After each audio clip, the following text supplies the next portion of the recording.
नमस्कार. मालिकेच्या 27 तारखेच्या भागामध्ये आपल्याला पाहायला मिळणार आहे की कला आता पोलीस स्टेशनमध्ये आलेली आहे. तिच्याबरोबर सोहमही आलेला आहे. त्याचवेळी अद्वैतला बोलवून घेतलेलं आहे. मग अद्वैत आल्यानंतर इन्स्पेक्टर साहेब सांगतात की मॅडमनी गाडी ठोकलेली आहे. मग कलाकडून ॲक्सिडेंट झाला हे अद्वैतच्या लक्षात येतं. अद्वैत तिला म्हणू लागतो की तुला गाडी चालवता येत नाही तर तू का गाडी घेऊन गेलीस. तेव्हा कला म्हणते की मी तुला चल म्हणलेलं, मग तू का आला नाहीस माझ्याबरोबर. आणि अद्वैत कलाचं पोलीस स्टेशनमध्येच भांडण सुरू झालेलं असतं. तेव्हा अद्वैत कलाला म्हणत असतो की तुला कळत नाही आहे का, गाडी चालवता येत नाही तर गाडी घेऊन का गेलीस तू.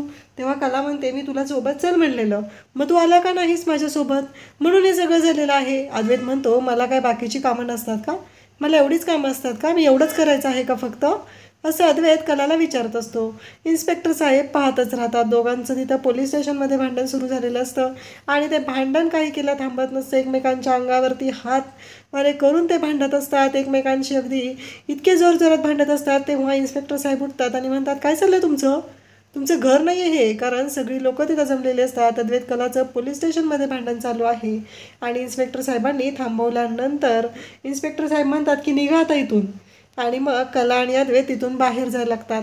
सोहमही त्यांच्याबरोबर असतो. कला आणि अद्वैतने पोलीस स्टेशनमध्ये पण राडा घातलेला आहे. तिथंही त्यांचं भांडण सुरू झालेलं आहे. त्यांना या गोष्टीचं जरासंही भान नाही की आपण घरी नाही आहेत, बाहेर आहे, पब्लिक प्लेसला आहे, तिथं कसं वागलं पाहिजे. एवढा कॉमन सेन्सची गोष्ट कला आणि अद्वैत दोघांकडेही नसते. तेव्हा अद्वैत कलाला म्हणू लागतो की बघितलंस का, हे पण तुला वैतागलेत, निघा म्हणालेत.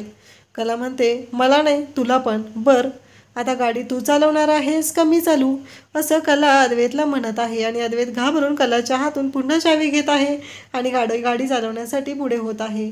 अशाच अपडेटसाठी चॅनलला सबस्क्राईब करा. थँक्यू.